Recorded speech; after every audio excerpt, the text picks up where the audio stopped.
So I was having a discussion with Kumar Lingam, who works into IBM, and I got to hear from him because I have 3 people coming up in this training from IBM and also 3 from FIS.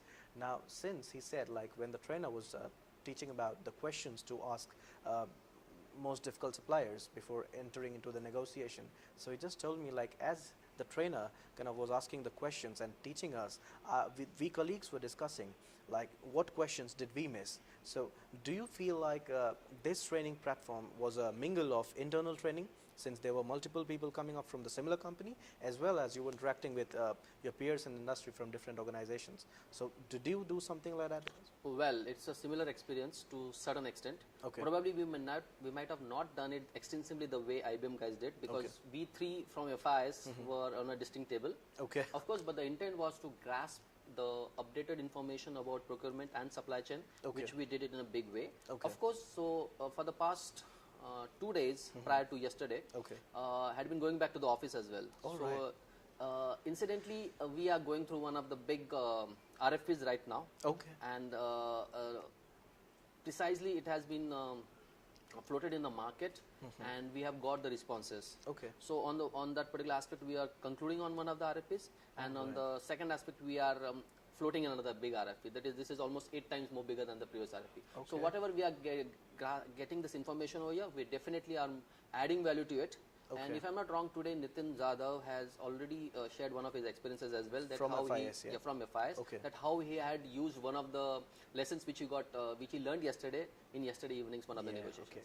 Yeah, so he same was here. discussing this during the Yeah, training. yeah. Okay, all right. Now, since you had procurement, so I would definitely want to ask this question, like, when it comes to procurement as a division, so what value do you see procurement adding to the corporate profitability?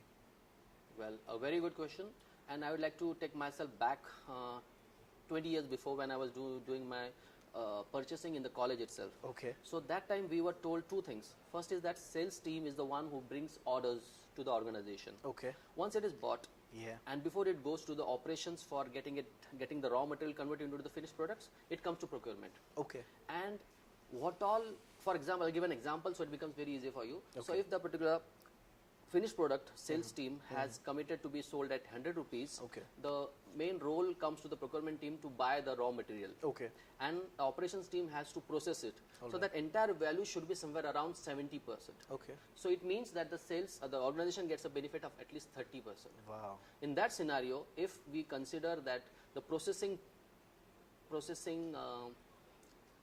commercials or the finance or the money which is required, it would be of 50%. Procurement has got the say in the 20% of the remaining part, wherein our endeavor is all the times to ensure that we are the initial profit generators.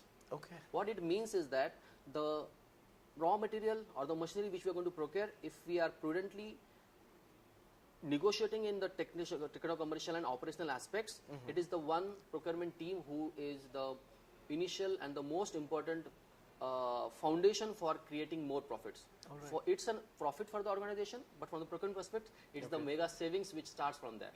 All right. Thereafter, operations team, when they are going to use the finest technologies and the machine in the world, they are going to give the good finished product, and then comes the sales, the team which will be marketing that particular product, which is one of the best of it. Okay. So I believe that procurement is one of the best initiators to add In any value organization. and profits to the organization. Wow.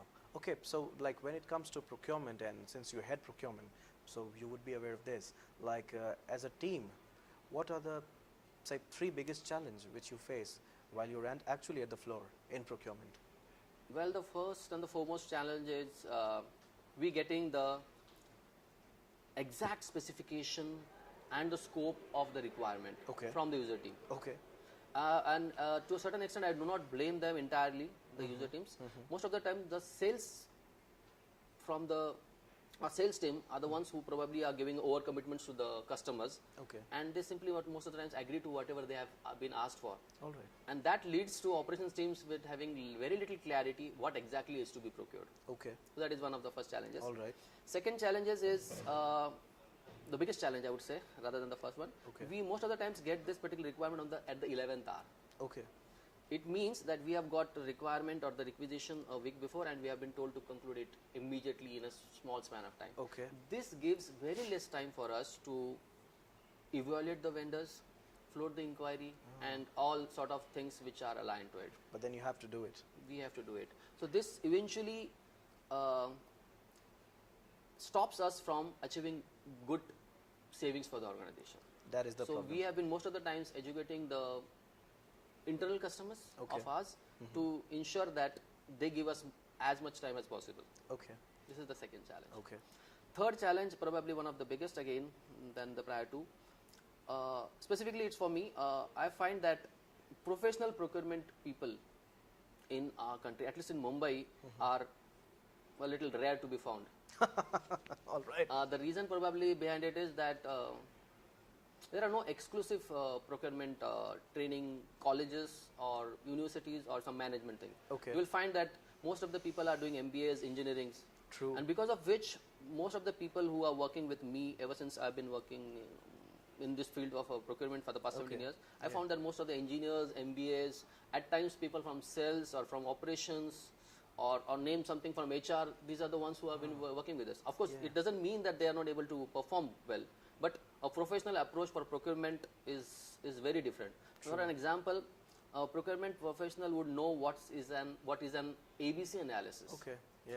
What is JIT? JIT is a Japanese technology. It's termed as just in time. Just in so time, the Toyotas yeah. and Hyundais of the world, they do not keep any inventory. Okay. They ensure that JIT is applicable. It also means that there's an order which is released before the component is fixed into a car. Yeah. They never have a warehouse. Oh. It gets the vendor's responsibility to deliver that component to at his desk so that he can use it. Okay. So is So it there like? is, yeah, is so it there like? is very less of inventory carrying cost. So is it like as the stock gets over, It just has to at be that time replenished. it has to be replenished? And that particular duty, responsibility, accountability lies with the vendor and not with the manufacturer. In this Okay. case, like Toyotas and the Hyundais of the But world. then this calls for a great amount of risk. Like if the So stock that is risk, of course, it is that. That's where the procurement function comes into picture. okay. And it is through the logistics team, the operations team, the internal customer, all other things. When it is considered one, it is called a supply chain. Okay. Of course, the indenter is the trigger of it, and procurement is the, as Umed also rightly said, we are just not facilitators, but we are the profit generators. Okay. That's what it helps. And since you head procurement, so you have control over your procurement team. Like you could rectify anything in the procurement team and under your supervision. But then, is it not true that you also have to deal with so many other divisions, like with finance to get the budget? So how do you negotiate with everyone and show them the value at the right time, since you just mentioned just in time? So So it's not only finance, but it's the operations team, at times the sales team, okay. and the legal team, which we interact the most on a daily basis. Okay. So the entire thing starts when the indent or the purchase requisition has been shared with us. Okay. So the first thing starts is that whatever is the requirement, most of the times, whatever is the requirement shared with us, Okay. at times we have got lots of questions to be asked. All right. And this is just out of experience that we were trying to avoid floating an inquiry in RFP Okay. before we gather complete details. Okay. As I said earlier, the thing gets triggered from the requirement which comes away, which at times is incomplete. Okay. So we at that particular stage ensure that the purchase requisition is complete in all aspects, like specifications, the technical aspects to it. Okay. The most important is the quantity, Oh. within what delivery time a particular asset or service is required. Then comes the detailed scope of work, Okay. and most importantly SLAs. That Okay. is the service level agreement, that what in case we want a particular asset or service to be provided in a particular time frame, what happens if the vendor is not providing it. Oh. Most of the times, whatever is the penalty or the SLA which we have signed with the customer, we take help of the legal team as well to ensure that the back-to-back SLA is signed with the vendors as well. All right. So these all are the departments, and last but not the least is the HR team, Okay. wherein we follow That with was them very to quick. ensure that you give us procurement professionals, wherein we can get the best of the updated information. For example, if I've done my graduation long back in 22 years before, Okay. if I get someone from procurement as an executive, but he will certainly be having a updated advanced knowledge, True wherein We have been working manually in Excel and Word. Okay. But if we get some updated versions wherein we can use one of the tools which might be available at a cheap cost Okay. in the market, these are the fresh graduates who would be available, who will be having this information. True that. However, having said so, we are definitely working on Oracle to be implemented for us, Okay. and we do have SAP, but that is restricted to the finance. Okay. So do I consider this as a green signal to the fresh graduates out there looking a career into procurement? Certainly from my side. So here's a green signal for all of you to join FIS Global if you're a graduate looking to make a career in procurement. Very well. Yeah? Yeah. Yeah. All right. And since like you just finished this training and like I see the value. So, but then I would like to know from your end, like what strategies would you want to apply when you return to your organization immediately? Have you taken something, like have you made a note of something? Yes, I have got 4 pages each for one day, which I have completed over here. Okay. And whatever I felt that I have been wanting to implement, or whatever I have never implemented, Okay. and whatever new I have heard from Umaid and the presentations which were made, Okay. I have definitely made a note of it, Okay. and certainly going to be implementing it as soon as possible. Of course, so since it may take time for having the outcome against it, Okay. I'll be a little precautious while having these new things implemented Okay. thereafter. All right. And even since I have a few trainings as competitors view lined up for mid-level managers. So, and I got this feedback like there is a need for trainings for mid-level managers because they say that they land in purchasing by accident. So it's the time that they have just met with that accident and they are into procurement with the lack of a training certification training course. So do you see like it useful for a like fresh or a mid-level manager to attend such kind of training by competitors view? To a certain extent, just to give them a brief about what procurement and supply chain is, Okay. yes. Okay. But this would help them to understand, comprehend the nitty-gritties what all procurement is Okay. about. Okay. Or else, for a layman, procurement is just buying. You just get 100 rupees. Your mother tells you to buy a vegetable, you go buy it, and that's it. But when you are procuring it for an organization, Yes. I would not say it is difficult or impossible, but it's a challenging task in itself, because here and there it's a challenge. For example, your mother tells you to bring 1 kilo of potatoes, 2 kilo of tomatoes, and 5 rupees worth of any small thing like chilies and other things. But the same scenario in here, most of the times the indenter is struggling to specify what he needs. Okay. So the main task of a purchaser is to listen, the way Umaid has been trying to tell, listen. that, yeah. So once we have listened, we need a duly approved purchase requisition coming our way, Okay. which has got an attachment of the specifications, technical scope of work. When I say scope of work, it not only means that where the material is to be delivered, Okay. but at what time, who shall be the custodian of that particular asset, what shall be the further action coordination involved in getting it installed, commissioned, Okay. and maintained thereafter. Because usually all our deals which we finalize, the mega deals, it is considering 7-year TCO. Okay. So it's mostly it's the first year it's going to be warranty, and the remaining 6 years is going to be AMC. Most of the times we ensure that it's a comprehensive annual maintenance contract which we enter into it. Okay. Okay. So one unique question and a real quick question that has come from some of my past clients is that if you were to assign one category to procurement or say supply chain, okay, is it more of a art or is it more of a technical science thing? This is a tricky question. Yeah, but I'm just trying to allot the percentage to it. Okay. Of course, it's a mix of science and art. Okay. Rather, actually, it is the science of buying it. Okay. Okay, I'll cite an example again over here. Sure. So typically, same case. I've been told by mother. She has given me 100 rupees, and I have asked to buy the same ingredients like 2 vegetables and this thing. Okay. So most of the times, as a layman person will go to one vendor, buy it and come back. But now where the science is involved is avoiding a single vendor scenario. Okay. So what it means that once I have been given a request in the organization, I ensure that I float an inquiry or an RFP to minimum 5 to 6 vendors available in the market. Yes. In case it is not, it calls me for a vendor development True. or explore the vendors available in the market. Okay. So that's something which happens most of the time backwards prior to I get a requisition. Once I have evaluated the 6 vendors, I need to shortlist and bring it down to 3. Okay. Out of those 3, if it is possible that we have categorized into the most L1 technical aspect, commercially aspect, so we then evaluate 4 of them, out of which the 3 are shortlisted, and then we enter into the final negotiations with them. And those vendors are evaluated after one-to-one discussions and negotiations on 3 parameters. That comes as technical parameters, whether this out of this vendor who is T1, T2 and T3.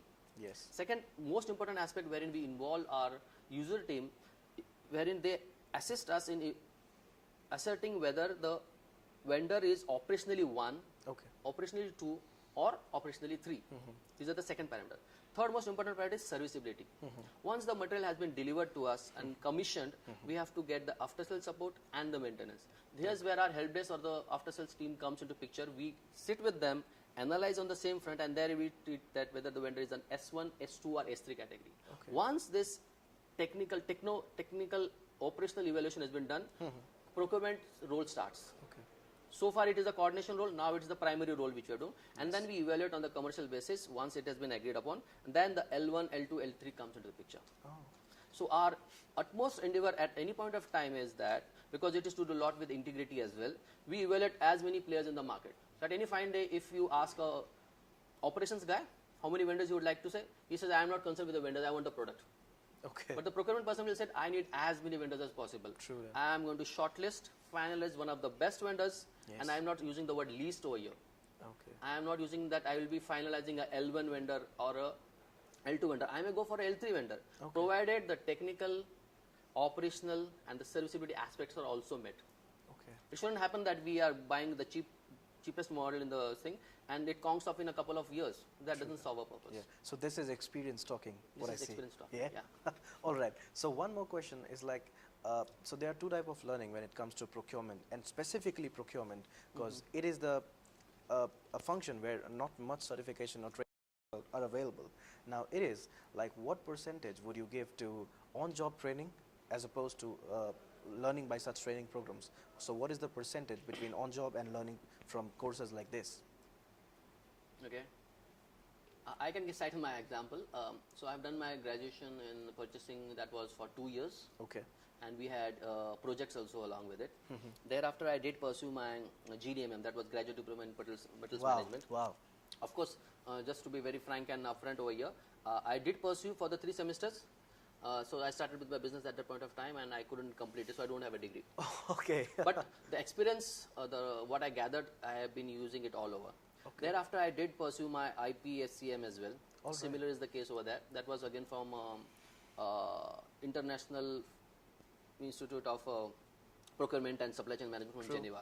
Same is the case over there. I completed most of the part. It's 10% which I have led, but again I gained experience from it. So what I'm trying to say is, I would put it this way: it's gonna be 50% of education and 50% of experience. So it's both. At one point of time, that 50% starts reducing, and you start gaining more experience. So at times it comes to 70-30 ratio as well. It's up to you that you keep that 50-50 thing all along, so that even if I have to retire when I am age 58, I need to ensure that I keep myself updated with the advanced procurement tools and the policies and the processes which are available in the market, so that I keep myself upgraded all along. Now since you just say this, so I would like to ask, like, has competitors view supported you to get that 50%? Almost. Because I'm on the 4th day today, and probably tomorrow is what I may in a better position to conclude what exactly I have been. But then it has been so good so far. Very well, very well. Thank you. Definitely. Really appreciate, because what you see floating in Indian market, and I'm sure in that position in a reputed firm, you must be getting so many training courses there in the market, floating in Indian market, and then to invest, like you've invested so much in this training. Now that is what I was saying to the guy from Rolls-Royce. Like, if you attend some other training in India by any management consulting firm, I wouldn't want to name, but you invest like rupee 10, if to quote a number, but then if you attend a training offered by competitors' view, it's comparatively expensive. Though the gentleman from Wipro said it is not expensive when it comes to see the value, but then it is expensive in amount of money, and India is a very price-sensitive market.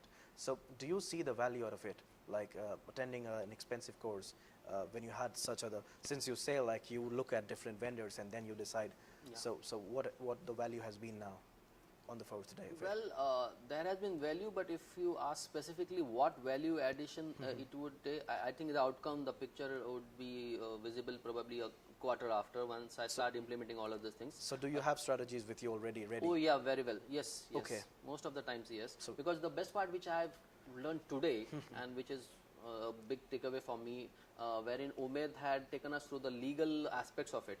Yeah. All over, we have been interacting with legal team to make us understand that what if we let go one of those things. So I have learned is that there are 7 non-negotiable legal terms, which Okay. at any cost of time, any organization in the world would not want to compromise or negotiate on those terms. Okay. Remaining ones can be played with.